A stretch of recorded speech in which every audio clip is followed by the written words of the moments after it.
الحمد للہ وکفا وسلام علی عبادہ الذین اصطفیٰ اما بعد۔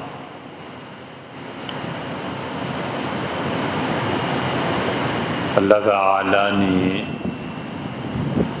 جب سے اس دنیا کو پیدا فرمایا ہے انسانوں کو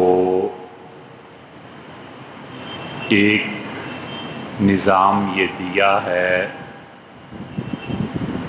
کہ وہ اپنی زندگی کو عقل کے مطابق گزاریں، اور یہ بتایا ہے کہ خود عقل اللہ کے نزدیک شرعی دلائل میں سے ایک دلیل ہے۔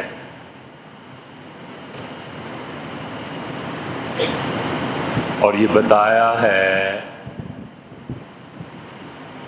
کہ کئی مرتبہ انسانی زندگی عقل کے بغیر، اس کی رہنمائی کے بغیر نہیں چل سکتی، اور اس کی کمی کوئی اور پوری نہیں کر سکتا۔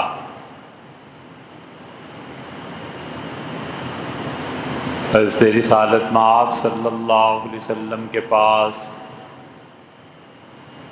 ایک آدمی آیا اور اس نے اپنی کتھا سنائی، عرض کیا کہ میرا ایک دوست تھا اور وہ تجارت کے لیے چلا گیا اور اپنی یہ اونٹنی میرے حوالے کر گیا کہ تم اسے رکھو، اور سال بعد میں اسے آ کر تم سے لے لوں گا۔ پھر میں نے اسے رکھا حتیٰ کہ وہ بیمار ہو گئی، تو یہ میری بیوی ہے، اس نے مجھے بار بار کہا کہ اسے ذبح کر لو قبل اس کے کہ یہ مر جائے اور کسی کے کام کی نہ رہے، تو میں اللہ سے ڈرتا رہا کہ یہ ایک امانت ہے، ممکن ہے ٹھیک ہو جائے، تو میں اسے ذبح کیسے کر لوں۔ پھر اللہ کے رسول وہ مر گئی، اور میری بیوی نے مجھے اب مجبور کیا، اور اس نے کہا کہ فاقے پہ فاقہ آ رہا ہے اور کچھ کھانے کو نہیں ہے، تو کم سے کم اس کی چربی الگ کر لو، اس کو بیچ دو، کچھ تو گھر کا کام چلے۔ اور یہ اس پہ کہہ رہا ہے کہ میں یہ بھی نہیں کروں گا کیونکہ یہ امانت ہے، تو رسول اللہ صلی اللہ علیہ وسلم نے اسے اس گوشت کے کھانے کی اجازت دی، اور یہ بھی بتایا کہ اس مردار کی چربی کو الگ کر کے جو مرضی استعمال کرو۔ یہ دوسرا طرز ہے عقل کے بعد اور عقل پہ غالب، اور وہ خدا کی وحی ہے، اور خدا کی وحی یہ سکھاتی ہے کہ انسان اپنی زندگی گزارنے کے لیے سب سے بڑا سورس اور سب سے بڑا منبع علم کا، دانشمندی کا وحی ہے کہ وحی کے مطابق زندگی گزاری جائے، اور دوسرا بڑا منبع اور سورس انسانی زندگی کا عقل ہے۔ اور بہت سے لوگ شریعت کے مطابق زندگی بسر کرتے ہیں اور عقل سے کام نہیں لیتے، اور بہت سے لوگ عقل سے کام لیتے ہیں لیکن شریعت کے خلاف چلتے ہیں۔ یہ دونوں اللہ کے ہاں مردود قرار پاتے ہیں، کیونکہ جو عقل وحی کی رعایت نہ کرے اور جو وہی جھوٹ پر مبنی ہو اور انسانی عقل کو مفلوج کر کے رکھ دے، ان دونوں کی باتیں خدا کے یہاں قابل قبول نہیں ہیں۔ عقیدے میں بسا اوقات یہ ہوتا ہے کہ عقیدہ کوئی درمیانی چیز کا نام نہیں ہے، عقیدہ تو قطعی چیز ہے اور وہ عقل کی سمجھ میں بسا اوقات نہیں آتا۔ اللہ ہے یا نہیں ہے، خدا ایک ہے یا ایک سے زیادہ ہیں، حضرت رسالت مآب صلی اللہ علیہ وسلم خدا کے آخری رسول تھے یا نہیں تھے، قیامت میں آنا ہے یا نہیں آنا، تقدیر ہے یا نہیں ہے، یہ سب چیزیں عقیدے سے تعلق رکھتی ہیں اور وہ قطعی چیز ہے کہ اللہ ہے اور اللہ نہیں ہے، قیامت ہے اور قیامت نہیں ہے، یہ عقیدہ ہے۔ اور عقل انسانی کئی مرتبہ یہاں پر مات کھاتی ہے، اسے کھانا چاہیے، کیونکہ عقیدہ جو انبیاء علیہ السلام دیتے ہیں وہ پہاڑوں کی مانند ہے، اور پہاڑوں کی مانند کا یہ وزن عقل کا ترازو چھوٹا ہے، اس میں نہیں تل سکتا۔ لیکن اللہ نے عقیدے میں اور عقل میں دونوں کو جو رہنمائی کے لیے متعین فرمایا ہے، وہ اپنی مخلوق کی اصلاح کے لیے اور اپنی مخلوق کی زندگی کو آسان کرنے کے لیے اور اپنی مخلوق کو اس کے حقوق پر پورے کرنے کے لیے عطا فرمایا۔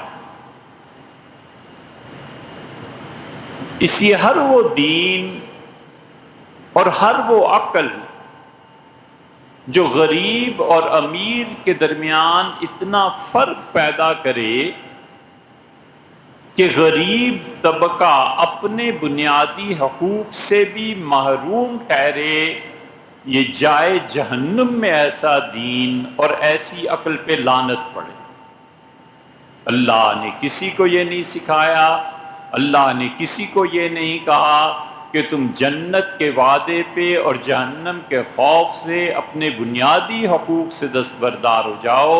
نہ تمہارے بچے پڑھیں، نہ تمہاری عورتیں اچھی تعلیم حاصل کریں، نہ تمہارا گھر بنے، اور تمام وہ حقوق جو رسول اللہ صلی اللہ علیہ وسلم نے متعین فرمائے تھے، حضرت معاذ رضی اللہ عنہ کی حدیث میں ان میں سے کوئی حق ایسا نہیں ہے جسے کوئی بھی شخص ساکت کر سکے۔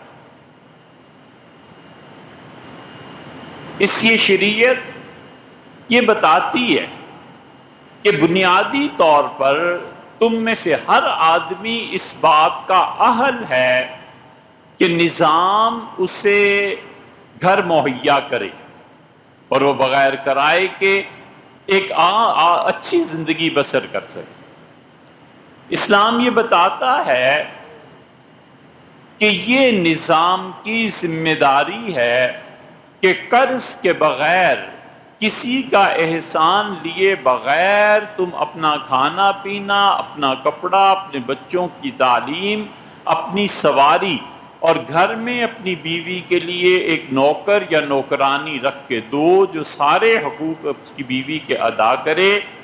اور عورت کو اسی لیے اللہ نے آزادی دی تاکہ وہ ایک نئی نسل کی پرورش اور تربیت کر سکے۔ اللہ نے اس لیے نہیں لگایا اس کو کہ وہ کھانا بھی پکائے اور یہ بھی کرے اور یہ بھی کرے۔ اس کی سب سے اہم ذمہ داری اس کی اولاد ہے، تاکہ معاشرے میں پروڈکشن بچوں کی اور اس کے بعد بچوں کی تعلیم اور تربیت، وہ ایک مثالی انسان بن کے دنیا کے سامنے آئیں۔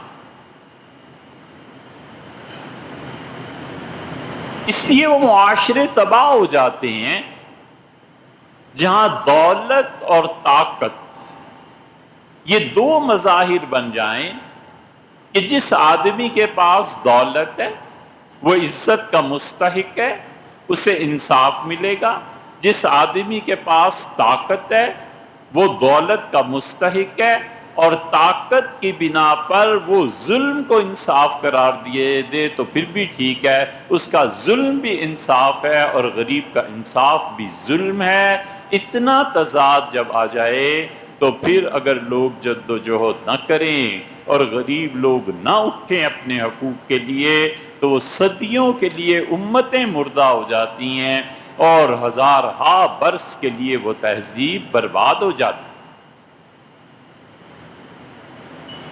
غریب انسان کے لیے یہ لازم ہے کہ وہ اپنی عزت نفس کو قتل کرے، غریب انسان کے لیے یہ ضروری ہے کہ اپنی عزت نفس کو ذبح کر دے۔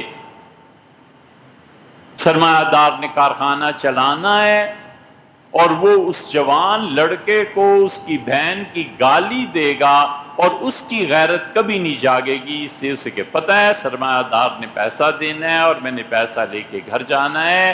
عزت نفس برباد کر کے غربت میں عزتوں کا سودا کیا جاتا ہے، اور غربت اور امارت کے درمیان جو اتنا بڑا فرق ہے نا، انسانوں کو، تہذیبوں کو، اقوام کو کبھی بھی عروج سے نہیں ناپتے کہ انہوں نے اتنی بلڈنگز بنا لی، انہوں نے یہ کام کر لیا، سائنس نے اتنی ترقی کر لی، پیسے اتنے ہو گئے، اس سے نہیں ناپا کرتے۔ امریکہ اور آسٹریلیا کو اس پیمانے پہ نہیں ناپا کرتے، اس لیے کہ عروج کچھ دیر کے لیے ہوتا ہے، کچھ دہائیوں کے لیے ہوتا ہے، کچھ صدیوں کے لیے ہوتا ہے اور اس کے بعد مٹ جاتا ہے۔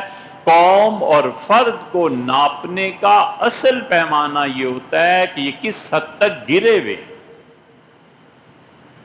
غربت نے کس گراوٹ پہ پہنچایا ہے، کس سطح پر پہنچے۔ اور جب سطح یہ ہو جائے کہ غریب اپنی عزت نفس کو ذبح کر دے، اور جب سطح یہ ہو جائے کہ تم پیدا جو ہوئے ہو یہ تمہارا جرم ہے، اس گھر میں کیوں پیدا ہوئے ہو، اور غریب اس لیے کہ اس سے بڑا عذاب یہ کہ اس کی غربت کے سپرد دین بھی کر دیا جائے کہ اللہ کا نظام یہی ہے، اللہ کو یہی منظور تھا، اللہ کی تقسیم ہے، بیٹے تم غربت میں رہو، اللہ تمہیں جنت دے گا، بڑے درجے تمہیں ملیں گے، امیروں سے حساب بہت زیادہ ہوگا۔ یہ سب ڈھکوسلے وہ ہیں جو مذہبی رہنما تراشتے ہیں، اور وہ لوگوں کو یہ شعور نہیں دیتے کہ جس نظام نے تمہیں غریب اور بنیادی حقوق زندگی سے محروم کیا ہے، تم نے اس نظام کو تبدیل کرنا ہے، تم نے خود سادگی کی زندگی بسر کرنی ہے، دوسروں کو اس کی تعلیم دینی ہے۔ جتنا ایک سرمایہ دار کا حق ہے گاڑی پہ، اتنا ہی تمہارا بھی حق ہے، جتنی اچھی نوکری وہ کر سکتا ہے تم بھی کر سکتے ہو، فیکٹری اور مل اگر اس کی ہے تو تمہیں بھی کسی نے نہیں روکا۔ یہ شعور اس لیے پیدا نہیں ہونے دیا جاتا کہ اگر یہ شعور پیدا ہو جائے تو مذہبی رہنما خزانوں اور پیسوں اور پیروں کے ہاں نذرانے اور گدی نشین یہ کیسے چلیں؟ غریبوں کو میسر نہیں مٹی کا دیا بھی، گھر پیر کا بجلی کے چراغوں سے ہے روشن۔ اللہ نے کسی کو یہ نہیں کہا کہ اس نظام میں زندگی بسر، اس لیے جب کوئی کہتا ہے کہ نصیب یہی، مقدر یہی، تو ہم جیسے نالائقوں کو بڑی آگ لگتی ہے کہ تمہیں کس نے کہا تھا تمہارا مقدر یہی ہے، تمہیں کس نے کہا کہ خدا نے تمہارا نصیب یہی لکھا ہے کہ تم ایک روٹی کو کھاؤ گے اور ایک رات کو بچا کے لیے رکھو گے۔ اللہ نے یہ کہا تھا کہ ہم کبھی اس قوم کی حالت نہیں بدلتے جو لوگ خود اپنی حالت کو تبدیل نہیں کرتے، اور اللہ تعالیٰ نے یہ فرمایا تھا کہ دیکھو رزق یہ تمہارے لیے جو ہم نے رکھا ہے، اس کے لیے محنت تم نے خود کرنی ہے، نظام کو تم نے خود بدلنا ہے، نظام میں پس جاؤ تو تمہاری اپنی مرضی ہے، نظام پر غالب آ جاؤ تو تمہاری مرضی ہے۔ ہم نے اس تقدیر کو تمہاری جد و جہد کے ساتھ منسلک کر دیا ہے، مشروط کر دیا ہے، جو تم کرو گے اس کا صلہ تم پاؤ گے۔ اس لیے انسان اس نظام پر غور کرے کہ ہم مسلسل غربت کی دلدل میں دھنسے جا رہے ہیں،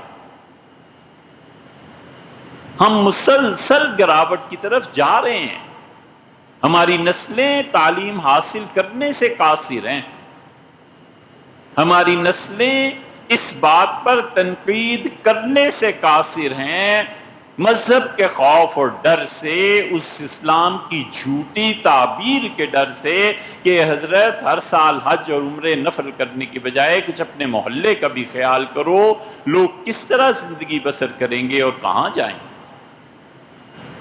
نتیجہ اس کا یہ نکلتا ہے کہ سرمایہ دار مذہب کا ٹھیکیدار بنتا ہے، کوئی جماعت جوائن کر لیتا ہے اور پھر 4 ڈورز اور گاڑیاں اور کیا کیا آگے پیچھے ہوتا ہے، اور حضرت صاحب اتر رہے ہیں اور حضرت صاحب بیٹھ رہے ہیں اور حضرت صاحب کی اتنی عزت اور حضرت صاحب کا اتنا احترام۔ جا کر دیکھو حضرت کے کبھی کہو کہ اپنا اکاؤنٹ بھی حضرت دکھا دیں اور جو زمینیں خریدی ہیں وہ بھی ذرا دکھا دیں، اور کتنے ادارے آپ نے قائم کیے ہیں، یہ پیسہ کس کھاتے میں جا رہا ہے۔ یہاں مذہب آڑے آ جاتا ہے اور مذہب کا سہارا لے کر مریدوں کا خون چوستے رہو، اور پھر اس مذہب کی بنیاد پر 2 طبقات پیس کے رکھ دو اور عورتوں کو پیس دو۔ یہ سنا کر حدیثیں کہ مرد کا تو اتنا حق ہے کہ اگر اس کے جسم سے پیپ بہ رہی ہے تو عورت اس کو پی لے اور چاٹ لے۔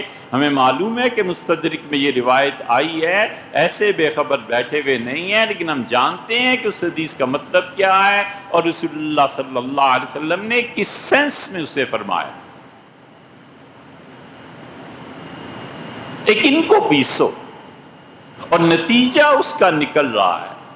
نتیجہ اس کا وہ جو کراچی میں جلوس ایک نکلا تھا نا، وہ ہے یہ ایسا شدید طوفان آ رہا ہے کہ مردوں سے زیادہ عورتیں اس دین کو اپنے گھروں سے نکال دیں گی۔ یہ ایسا شدید طوفان آ رہا ہے کہ دنیا کی کوئی طاقت اس طوفان کا مقابلہ نہیں کر سکے گی اگر یہ نظام نہیں بدلے گا۔ عورتیں دین کی صحیح مراد سمجھنے کی بجائے وہ مردوں کے ظلم سے تنگ آ کر پورا دین ہی چھوڑ بیٹھی ہیں۔ وہ مظاہرہ دیکھ لو، انہوں نے کہا رکھو ایسے دین کو اپنے پاس جو ہم پر اتنا ظلم کرواتا ہے۔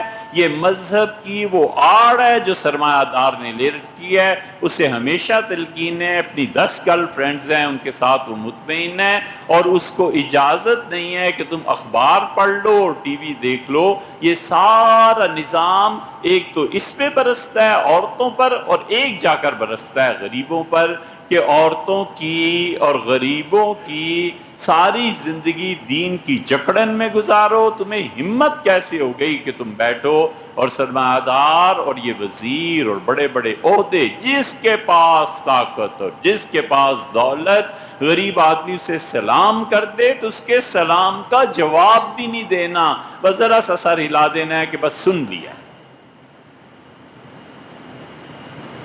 اس سرمایہ کی بنیاد پہ سیاست ہے، اس سرمایہ کی بنیاد پہ ہم 70 سال سے چل رہے ہیں، اس سرمایہ کی بنیاد پہ ہم مارے گئے اور ہماری نسلیں ماری جا رہی ہیں، اس سرمایہ کی بنیاد پہ لوگوں کی صلاحیتیں تباہ ہو رہی ہیں۔ جو بچہ سائنٹسٹ بن سکتا تھا، جو بچہ بہت بڑا ڈاکٹر بن سکتا تھا، عالم دین بن سکتا تھا، غزالی اور رازی جس کو جھک کے سلام کرتے، ہمارے ہاں ایسی ایبلٹیز نہیں ہیں۔ کیوں نہیں ہیں؟ سب ہے۔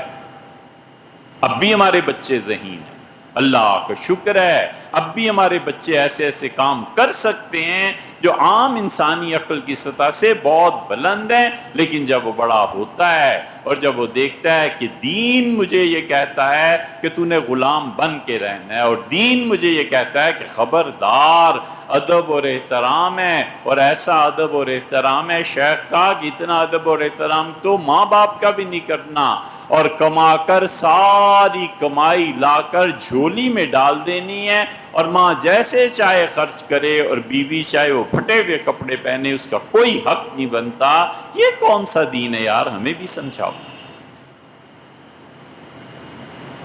اس لیے دین کی عزت غریبوں پر جا کر پڑے کہ تم غریب کے بیٹے ہو، تمہارا دین بھی غریب، اور تمہارا خدا بھی اتنا غریب ہے کہ اس سے صرف 2-4 وقت کی روٹی مانگنی ہے، اور یہ مانگنا ہے کہ آرام سے ذرا کہیں سر چھپا کر کرا تمہارا پورا ہو جائے۔ رہے تمہارا خدا بھی اتنا غریب ہے، اس نے بھی دینا ہے تو سرمایہ دار کو دینا ہے، غریب کو نہیں دینا۔ یہ دین کے نام پہ سارے تماشے ہیں۔ نتیجہ اس کا یہ نکلتا ہے کہ قومیں برباد ہو جاتی ہیں، نتیجہ اس کا یہ نکلتا ہے کہ نسلوں کی صلاحیتیں برباد ہو جاتی ہیں۔ کیا اللہ نے ہم لوگوں کو اس لیے بھیجا ہے کہ اس تمام نظام کو ہم دیکھیں اور چپ کر کے زندگی بسر کریں، اور خاص طور پہ وہ مذہبی رہنما جو قوم کی قیادت پہ لگے ہوئے ہوتے ہیں وہ بھی اس نظام کے خلاف نہ بولیں؟ 5 10 15 20 25 اور 30 اور 40 اور 50 اس حساب سے قیمتیں بڑھنا شروع ہو گئی ہیں. پس گئے لوگ، مر گئے لوگ. جو گھر کا کرایہ دیتا ہے بچوں کو پڑھائے گا کہاں سے؟ ہم سے پوچھیں کتنے لوگ ایسے ہیں جن کی خواہشیں اور جن کی امیدیں بس قبر کا پیٹ بھر دیں گی. اس کے بچے میں پوری صلاحیت ہے کہ وہ ایک اچھا ڈاکٹر، ایک اچھا عالم دین بن سکتا تھا. وہ کہتا ہے میں کدھر سے پیسے لاؤں گا اور کدھر سے اپنے بچوں کو پڑھاؤں گا. اسے تلقین کی جاتی ہے کہ بچے کم پیدا کرو تاکہ تم اس کے اخراجات پورے کر سکو. اس کا نتیجہ یہ نکلے گا کہ لوگ شادیاں کرنا چھوڑ دیں گے، اور پھر اس کے نتیجے میں جو بے حیائی عام ہوگی اس کا ذمہ دار کون ہے؟ عورتیں اس دین کو گھر سے نکال دیں گی اور وہ صاف کہیں گی کہ ہمیں کوئی ایسا دین منظور نہیں ہے جس میں عورت غلام کی حیثیت، باندی کی حیثیت، لونڈی کی حیثیت سے زیادہ اس کی کچھ حیثیت ہی نہیں. اور گرنے کی سطح عزت نفس کو قربان کرے. غریب آدمی کو کوئی حق نہیں پہنچتا کہ وہ سر اٹھا کر چلے. غریب آدمی کو کوئی حق نہیں پہنچتا کہ وہ کبھی مہینے میں تمنا کرے کہ میں گوشت کھا لوں. غریب آدمی کو کوئی حق نہیں پہنچتا کہ وہ عید شبرات پہ بھی اپنے کپڑے اور جوتے بدل لے. یہ سب کیا ہے؟ یہ سب اس چیز کا نتیجہ ہے کہ ہم نے دین کا یہ مفہوم بنا لیا ہے کہ اللہ کا دین ہے، نصیب ہے تمہارا، مقدر ہے، اب کیا کریں، اس سے زیادہ کچھ ہو نہیں سکتا. اسی لیے تو اللہ کہتا ہے کہ ہم ان سے پوچھیں گے جب وہ مر رہے ہوں گے کہ فیما کنتم، تم نے زندگی کہاں گزاری؟ قالوا کنا مستضعفین. وہ مار جب پڑے گی نا کہیں گے ہم زمین میں بہت کمزور تھے. اللہ کہتا ہے میرے فرشتے کہیں گے کہ کیا خدا کی زمین وسیع نہیں تھی؟ کہیں اور ہجرت کر کے چلے ہو گئے ہوتے. یا تو آدمی ظلم کے خلاف جد و جہد کرے، اور یا پھر دوسری بات یہ کرے کہ ظالم کی گرفت سے نکل جائے. تیسرا کوئی طریقہ نہیں ہے. غلط چیز کو یا صحیح ہو جانا چاہیے یا مٹ جانا چاہیے، اس کے علاوہ تیسرا طریقہ کوئی نہیں. اسی لیے حضور اقدس صلی اللہ علیہ وسلم نے فرمایا کہ تم میں سے اگر ایک شخص بھوکا رہ گیا شہر میں 40 دن کے لیے، اللہ امان اٹھا لیتا ہے ایک وقت کے فاقے سے. غریب ایک آدمی بھوکا رہ گیا، غربت کی وجہ سے کھانا نہیں کھا سکا، ایک وقت کا فاقہ، اللہ 40 دن کے لیے فرشتوں کو ہٹا دیتا ہے اس شہر سے کہ اب مرتے ہیں تو مریں، ایک دوسرے کو قتل کرتے ہیں تو کرتے رہیں، میری کوئی ذمہ داری نہیں. اور اسی لیے جو سمجھدار تھے، جو دانا تھے، جو عقل مند تھے، وہ اس چیز کا خیال کرتے تھے کہ عہدے بہت آسان ہو جاتے ہیں لینے، اور اللہ کے ہاں اس سے رستگاری بہت مشکل ہو جاتی ہے. حضرت رسالت پناہ صلی اللہ علیہ وسلم نے لوگوں کو بتایا تھا کہ تمہارے یہ عہدے، ماں دودھ پلاتی ہوئی بچے کو اچھی لگتی ہے اور یہ عہدہ چھنتا ہے تو پھر اس وقت ماں وہ ہو جاتی ہے جو دودھ چھڑانے والی ہوتی ہے، اور بچہ اس پہ اپنے غصے اور نفرت کا اظہار کرتا ہے. اس لیے ایسے نہیں ہے کہ ظالمانہ نظام پہ لوگ چپ ہو جائیں. لوگوں کو چاہیے کہ اس کی مخالفت کریں، لوگوں کو چاہیے کہ اس کے خلاف بولیں، فرد کی بجائے نظام کے خلاف بولیں کہ ہم یہ نہیں کر سکتے، یہ نہیں ہو سکتا. جس برطانیہ اور امریکہ کے ٹیکس کی مثالیں سنتے سنتے کان پک گئے ہمارے. اس برطانیہ میں کتنے قتل ہوتے ہیں، اس برطانیہ میں بیوہ عورت کے لیے کیا ہوتا ہے، اس برطانیہ اور امریکہ میں شوہر کے مرنے پر جائیداد میں کتنا حصہ ملتا ہے، اور اس برطانیہ اور امریکہ جہاں کے ٹیکس کی مثال میں دی جاتی ہے وہاں کا تعلیمی نظام کیسا ہے. انہوں نے اپنی تعلیم کے ذریعے، اپنی تحقیق کے ذریعے پوری دنیا کو اپنی گرفت میں لے لیا ہے، نتیجہ یہ کہ جیسے وہ چاہتے ہیں چلاتے ہیں۔ علامہ اقبال نے اسی لیے کہا نا کہ اگر انسان کے گر فرد گوید، اگر آدمی کہے کہ میں خدا ہوں تو سرزنش بے، اس کو مارو، تکلیف دو، سزا دو، اسے کیوں خدائی کا دعویٰ کر رہا ہے؟ اگر قومیں بے گوید، اگر قوم کہے کہ اس وقت ہم خدا ہیں، لا روانیس، یہ کوئی بری بات نہیں ہے، جو کوئی غلط بات نہیں ہے، یہ ماننے کے قابل۔ غریب آدمی کی کیا رائے، غریب آدمی کا کیا ووٹ، اور غریب آدمی کی کیا زندگی، یہ سب کیا ہے، اور اس میں تبدیلی کیسے آنی چاہیے؟ اور غریب کا خون نچوڑ کر وہ جو سرمایہ داروں کے ہاں دعوتیں ہیں اور سرمایہ داروں کے ہاں جو کچھ بھی ہوتا ہے آپ جانتے ہیں، یہ آخر کون سا نظام ہے؟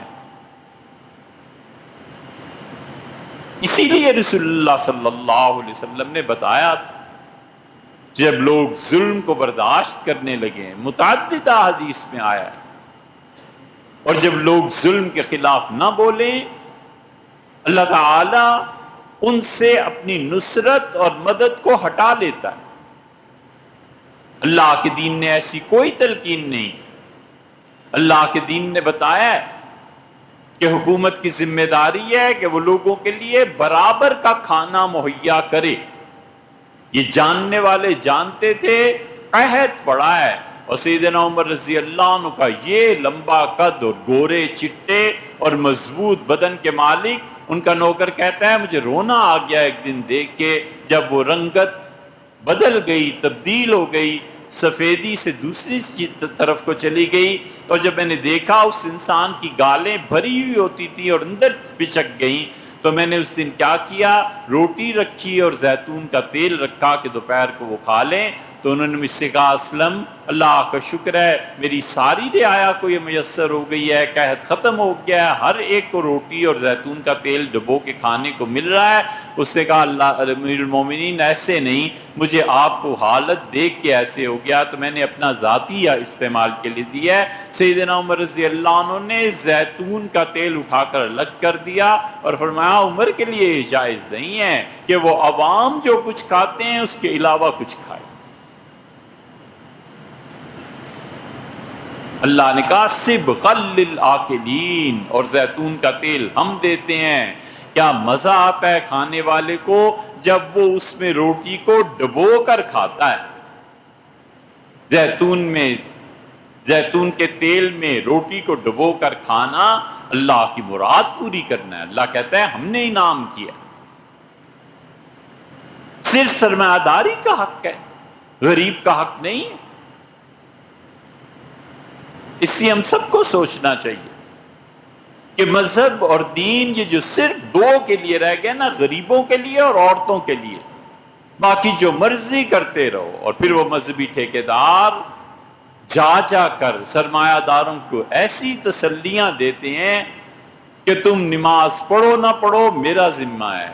پیر صاحب بتاتے ہیں کہ تم کو کچھ مرضی کرتے رہو، 4 سے زیادہ بھی کر لو تو میرے ذمہ ڈال دینا، ہم قیامت میں تمہیں چھڑا لیں گے۔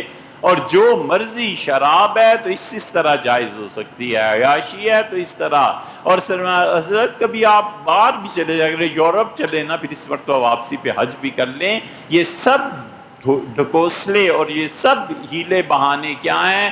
ان کی بنیاد یہ ہے کہ اللہ کا خوف نہیں ہے۔ اللہ کا خوف ہوتا تو وہ کہتا کہ اس نفلی حج کو چھوڑ دیں اور یہ پیسہ اپنے محلے میں خرچ کریں۔ حضرت اس نفلی عمرے کو چھوڑ دیں، اور اس سے کہیں زیادہ ڈیزرو کرتے ہیں آپ کے ملازمین، آپ یہ پیسہ ان میں بانٹیں، ان کے گھر میں بھی 4 دن خوشی کے آئیں۔ مگر یہ ہم سب کے سوچنے کی بات ہے، اللہ گہرائی کے ساتھ سوچنے کی توفیق بخشے۔ ایک بات بیٹھیے۔ دوسری بات، اچانک ارشاد فرمایا گیا کہ ذی الحج کے متعلق چاند نظر آ گیا سعودیہ میں، اور آج ہمارے یہاں رویت کا امکان ہے۔ حضور اقدس صلی اللہ علیہ وسلم نے فرمایا بس ایک حدیث پہ بھی عمل ہو جائے نا تو بہت ہے۔ نبی کریم صلی اللہ علیہ وسلم نے فرمایا جب ذی الحج کا چاند نظر آ جائے تو لوگوں اس کے روزے رکھو 9 تاریخ تک، یکم ذی الحج سے لے کے 9 تک، اور آپ نے فرمایا اس میں سے تمہارا ہر ایک روزہ 1 سال کی نفل روزوں کے برابر، سال بھر نفل روزے رکھتا رہے۔ فرمایا اس سے بہتر یہ ہے کہ ایک دن ذی الحج کا روزہ رکھ لے، 2 3 4 حتیٰ کہ 9، اور آپ نے فرمایا 9 ذی الحج کا روزہ تو سنتاً من قبلہ و سنتاً من بعدہ، تمہاری زندگی کے 1 سال پچھلے گناہ معاف کرا دے گا، اور جو آئندہ سال زندگی آ رہی ہے اللہ اس کو بھی معاف فرما دے گا۔ اللہ سے معافی مانگنا حیا کو بڑھا دیتا ہے۔ جتنے بے حیائی کے کام کرتے ہیں نا ہم، اس سے 100 گنا زیادہ معافی مانگنی چاہیے۔ اللہ سے معافی حیا کی طرف لوٹاتی ہے۔ اس کا کیا ربط ہے اب وقت نہیں ہم بیان کریں، لیکن ہمیشہ یاد رکھو استغفار اور استغفار اللہ کی معافی کے اعمال انسان میں حیا کو بڑھاتے ہیں۔ تو فرمایا سنۃ من بعد، 1 سال اگلے بھی، ایک یہ فرمایا، اور ایک یہ فرمایا رسول اللہ صلی اللہ علیہ وسلم نے کہ ذی الحج کی راتوں میں عبادت کرو، اور آپ نے کہا تمہاری ہر رات کی عبادت یہ لیلۃ القدر سے افضل۔ جس لیلۃ القدر کو ڈھونڈنے کے لیے ہم اعتکاف کرتے ہیں، اور جس لیلۃ القدر کے لیے 9 راتیں 10 راتیں بسر کرتے ہیں، اس سے فرمایا ایک یہ ہر رات اس کی، اور آخری رات یعنی جب صبح عید ہے تو رسول اللہ صلی اللہ علیہ وسلم بتایا دونوں چیزیں ہیں، ایک تو اس کی عبادت کا بتا دیا کہ وہ لیلۃ القدر سے افضل، اور آپ نے فرمایا دوسرے اس رات میں اللہ اپنے بندوں کو انعامات سے نوازتا ہے، اور تم اگر اس رات عبادت کرو گے تو اللہ کی طرف سے انعام کے مستحق ٹھہرو گے۔ وہ کیا انعامات ہیں پروردگار عالم ہی بہتر جانتا ہے، لیکن اس حدیث پر عمل کرنا چاہیے۔ اور پھر رسول اللہ صلی اللہ علیہ وسلم 10 ذی الحج کو اللہ کو سب سے زیادہ اچھا عمل یہ لگتا ہے کہ تم اللہ کے لیے خون بہاؤ، اللہ کے لیے جانور ذبح کرو۔ وقت تو ہو گیا، لیکن ایسے ہی ایک واقعہ خیال میں زبان پہ آ ہی گیا۔ فضیل رحمۃ اللہ علیہ کہتے تھے کہ ہمارے محلے میں ایک فقیر رہتا تھا، اور عرفات کے میدان میں پہنچ گیا کسی طرح، قافلے چلتے تھے، کسی نے ساتھ رکھ لیا۔ جب عرفات میں پہنچا پھر مینا میں آیا رمی کرنے کے لیے، شیطان کو پتھر مارنے کے لیے، تو کہتے تھے میں اسے دیکھ رہا تھا، ہمارے محلے کا فقیر ہے، اسے کہا پروردگار آج قربانیوں کا دن ہے، تیرے نبی صلی اللہ علیہ وسلم پہ بھی ساری عمر قربانی فرض نہیں ہوئی، وہ ہر چیز دے دیتے تھے، میں ان کا امتی، مجھ پہ بھی آج تک قربانی فرض نہیں ہوئی، لیکن آج جی چاہتا ہے کچھ پیش کروں، تیرے گھر میں آیا ہوں، تیری مملکت میں آیا ہوں، تیرے دارالحکومت میں آیا ہوں، کچھ پیش کروں۔ اور کہنے لگا اے رب لوگ جانور ذبح کرتے ہیں، آج مجھے لے لے، میری قربانی قبول فرما لے۔ فضیل کہتے ہیں میں حیران ہو کے سن رہا تھا، کلمہ پڑھا، گرا اور جان دے۔ ایسے بھی ہوتے ہیں جو اللہ کو یہ قربانی پیش کرتے ہیں۔